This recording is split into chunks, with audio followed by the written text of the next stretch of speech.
मैं हूं अश्विनी वर्मा और आप सुन रहे हैं प्रचंड समय का हिंदी बुलेटिन गतिमान। प्रधानमंत्री श्री नरेंद्र मोदी ने अधिकारियों के साथ बातचीत करते हुए उनकी प्रतिबद्धता और समर्पण की सराहना की।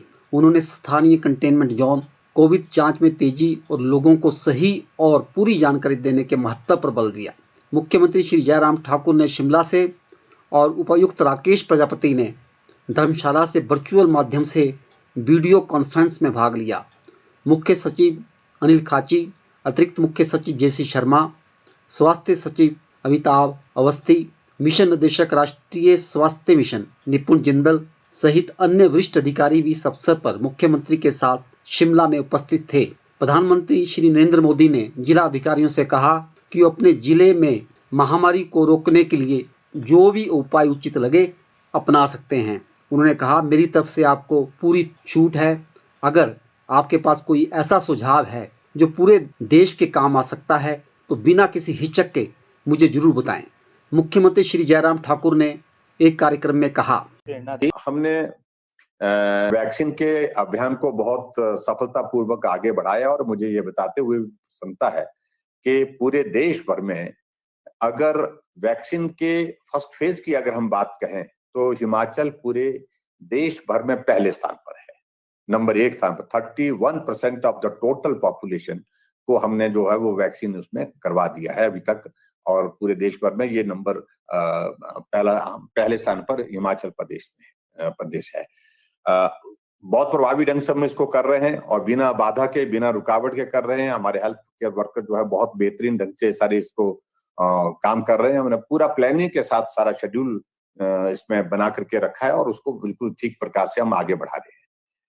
जहां तक वैक्सीन का फेज 2 जो है हमारा, पर्टिकुलरली जो 18 साल से 45 साल का, क्योंकि इसमें हमने रजिस्ट्रेशन का प्रोसेस किया और रजिस्ट्रेशन करने के बाद जिस कंपनी से जो है सीरम जो कंपनी है वहां से हमको जो वैक्सीन उपलब्ध होनी थी उस कंपनी को लिखा, उनने उपलब्धता हमको जब क्लियर किए कि आपको इतनी तारीख को मिलेगी, उसके बाद हमने ये डेट निर्धारित की।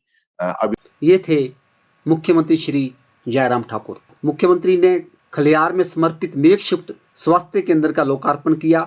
मुख्यमंत्री श्री जयराम ठाकुर ने आज मंडी जिले के खलियार में राधा स्वामी सत्संग ब्यास कोविड समर्पित मेकशिफ्ट स्वास्थ्य केंद्र DCSC का लोकार्पण किया। इस अस्पताल में 200 पूर्ण ऑक्सीजन युक्त बिस्तर, 20 बिस्तरों की क्षमता का गंभीर रोगी वार्ड तथा केंद्रीय ऑक्सीजन आपूर्ति की सुविधा उपलब्ध है।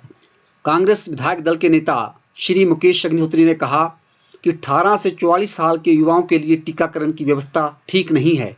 उन्होंने ऊना में मीडिया से बातचीत में ये सवाल उठाया। राम रहीम ने मांगी इमरजेंसी पेरोल। चंडीगढ़ से हमारे सहयोगी राजेंद्र सिंह जादौन के अनुसार हरियाणा के सिरसा स्थित डेरा सच्चा सौदा के प्रमुख गुरमीत राम रहीम ने एक बार फिर जेल से बाहर निकलने के लिए गुहार लगाई है। हालांकि इससे पहले भी राम रहीम ये कोशिश कर चुके हैं, लेकिन स्थानीय प्रशासन की विपरीत रिपोर्ट के चलते उन्हें पेरोल देने से इनकार कर दिया गया था। साध्वियों के साथ यौन उत्पीड़न के मामले में सजा काट रहा राम रहीम फिलहाल रोहतक की सुनारिया जेल में बंद है। हरियाणा के 4 जिलों में सामने आए ब्लैक फंगस के मरीज, 3 मरीजों की हुई मौत। हरियाणा में ब्लैक फंगस लगातार अपने पांव पसार रहा है और राज्य भर से इसके मामले सामने आ रहे हैं। अंबाला में ब्लैक फंगस से पीड़ित 2 मरीजों की आंखें निकालनी पड़ी।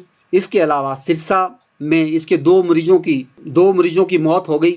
हिसार के अग्रोहा मेडिकल कॉलेज में अब तक ब्लैक फंगस के 19 मरीज सामने आए हैं। झज्जर में ब्लैक फंगस से 1 मरीज की मौत हो गई है। गुरुग्राम के अस्पतालों में 40 मरीज पहुंचे हैं। दिल्ली के मुख्यमंत्री अरविंद केजरीवाल का ट्वीट। दिल्ली के मुख्यमंत्री श्री अरविंद केजरीवाल ने अपने ट्वीट में कहा है कि सिंगापुर में आया कोरोना का नया रूप बच्चों के लिए बेहद खतरनाक होता जा रहा है। भारत में तीसरी लहर के रूप में आ सकता है। केंद्र सरकार से मेरी अपील है कि सिंगापुर के साथ हवाई सेवाएं तत्काल प्रभाव से रद्द हों और बच्चों के लिए भी वैक्सीन के विकल्पों पर प्राथमिकता के आधार पर काम हो। केरल के सभी मंत्रियों को पद से हटाया गया। सीपीएम कमेटी ने जानकारी दी है कि राज्य सरकार के सभी मंत्रियों को पद से हटा दिया गया है। इनमें कोरोना वायरस की स्थिति पर काम करने को लेकर काफी सराही गई राज्य की स्वास्थ्य मंत्री के शैलजा को भी पद से हटाया गया है। पार्टी ने MB राजेश को स्पीकर के तौर पर और शैलजा को पार्टी व्हिप के तौर पर चुना है।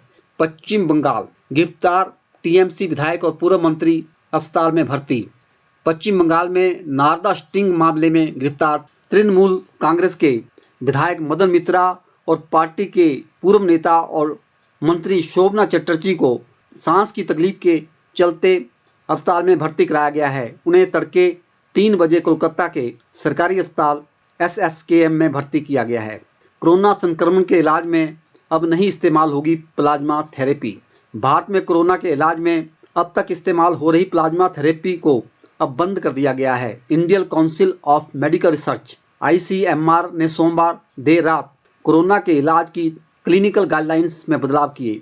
ICMR का कहना है कि प्लाज्मा थेरेपी से कोरोना मरीजों की हालत में सुधार होने के कोई सबूत नहीं मिले हैं। पिछले 24 घंटों में देश में कोरोना के 2,63,533 नए मामले दर्ज किए गए।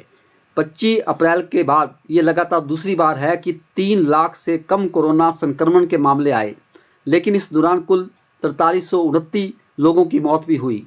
एक दिन के भीतर होने वाली मौतों का ये अब तक का सबसे बड़ा आंकड़ा है। पायलट गुट ने फिर नींद उड़ाई राजस्थान के मुख्यमंत्री श्री अशोक गहलोत की। राजस्थान कांग्रेस में सचिन पायलट और अशोक गहलोत गुट के बीच मतभेद के उभरने से सचिन पायलट गुट के नेता हेमाराम चौधरी ने विधायक के पद से इस्तीफा दे दिया है। राज्य में मंत्री रहे और पूर्व नेता प्रतिपक्ष हेमाराम चौधरी ने मुख्यमंत्री अशोक गहलोत और विधानसभा स्पीकर को अपना इस्तीफा भेजा है। गुडिया दुष्कर्म व हत्याकांड मामले में दोषी की सजा पर सुनवाई अब 28 मई को।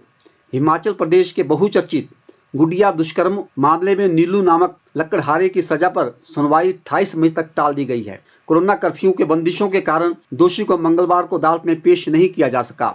विशेष न्यायाधीश राजीव भारद्वाज ने सजा की अवधि के मामले पर 28 मई को सुनवाई करने का आदेश दिया है। और अब मौसम। हिमाचल की चोटियों पर बर्फबारी, शिमला सहित मैदानी इलाकों में छाए रहे बादल। हिमाचल प्रदेश में ऊंची चोटियों पर मंगलवार को हल्की बर्फबारी हुई। वहीं शिमला सहित इससे अधिकतम तापमान में 3 से 5 डिग्री की गिरावट आने से गर्मी का असर कम हुआ। मंगलवार को ऊना का अधिकतम तापमान 35.8 डिग्री रिकॉर्ड किया गया, जो पिछले कल 40 डिग्री पार कर गया था।